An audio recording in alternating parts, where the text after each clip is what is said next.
I've been working as a women's rights activist for a long time.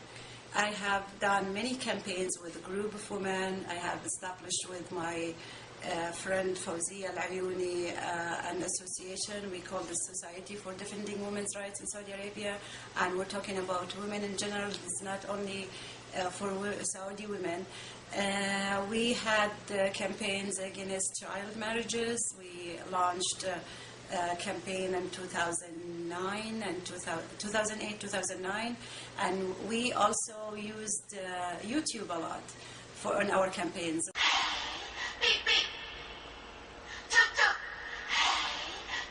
It's important to know, for everybody to know, let's say, Saudi women until today, they are treated like children. They cannot really take any decisions on their own. There has to be a man, we call it a male guardian, who is in charge of her own affairs, you know, like maybe even little things. You can think anything that you do, any person is doing in his daily life or her daily life, Saudi women are not allowed to do it by themselves. Of course not. No, no way.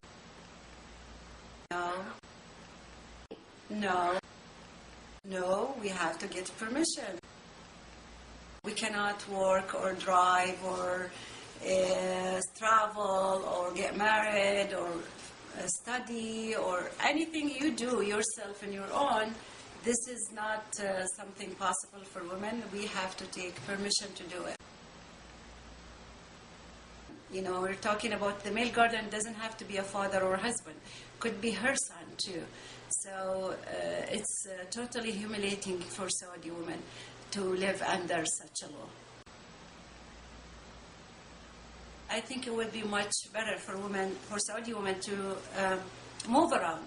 And if you think of it, how can you go to school without a car? How can you go to work without a car? How can you get grocery stuff without a car? You have to have a car.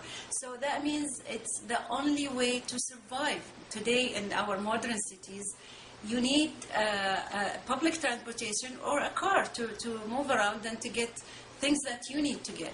So mainly, many women in Saudi Arabia don't really work.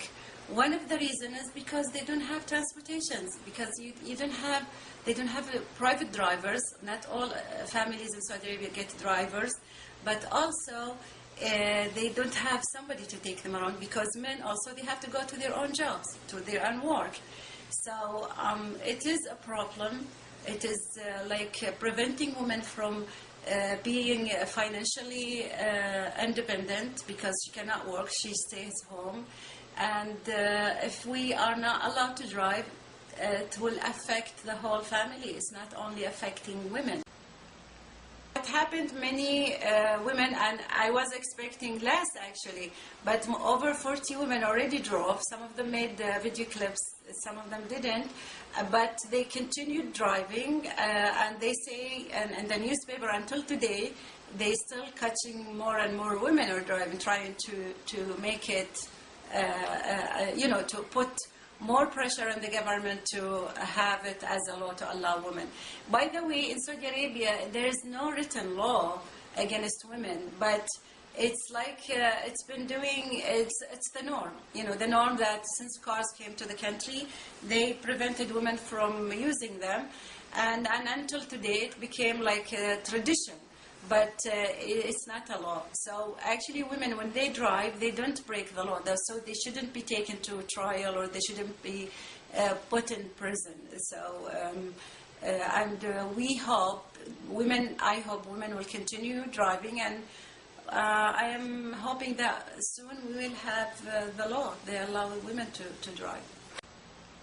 There was a case just happened last week. They talked about it in the newspaper. She drove because she was in pain. She needed to go to the hospital, and she got arrested for that. And now, for the first time, which is really strange, she will be taken for trial, and it's never happened before. Usually, when women drive in Saudi Arabia, they get arrested, they take them and they sign documentations, and they just bring their male guardian to promise not to do it again. And now it's changing, that's really not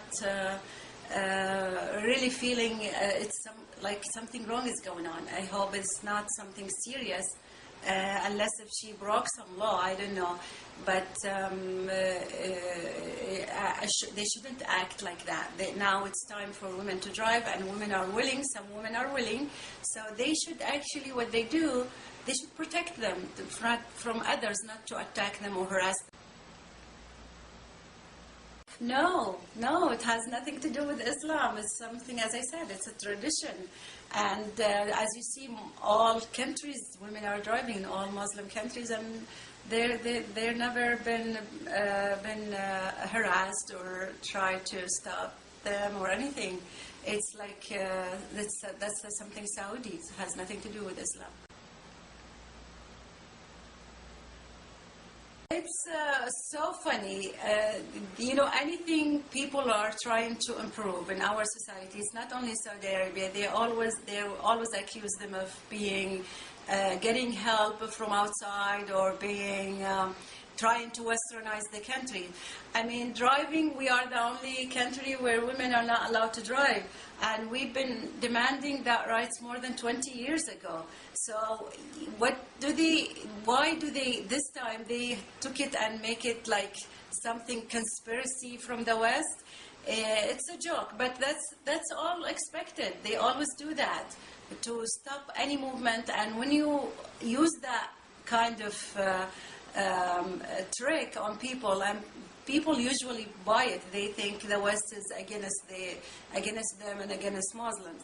So it's a joke, and I think whoever believes in women's rights will never go for that. And even people who are simple and living very simple life, they believe that women should be able to drive, because they see the other country, our neighboring countries, women are driving and they're cousins of us, and there is no problem in that. Whoever is going to be able to help us, we will actually welcome their help. And we thank you a lot for Honk for Saudi women. It's really a great idea, and I think it's giving us more reason to continue fighting for our rights. I am asking every powerful woman, every famous woman, someone who is in any country, in the Arab countries, in Europe, in America, in Canada, Australia, anywhere, please support women in Saudi Arabia. We need women like Oprah. We need women like Angelina Jolie. We need women like Merkel, the Prime Minister of Germany. We need women like Michelle Obama. We need women like Princess Amira Tawil. We need women like Princess Lulu Al Faisal. Every women from Saudi Arabia, from the Middle East, any woman who believes in women's rights, and women have the right to live as any person in this world. Please support us. We need you. Especially Saudi women, we need you. Since the new king came to power, we have so many things. We have gained so many rights as women in Saudi Arabia. And we hope, and he promised us, by the way, he promised us one day he will allow women to drive. So hopefully in the Eid festival, which comes after the fasting month for Muslims, we hope that's his gift for us. I think so. Yes, it's going to happen soon.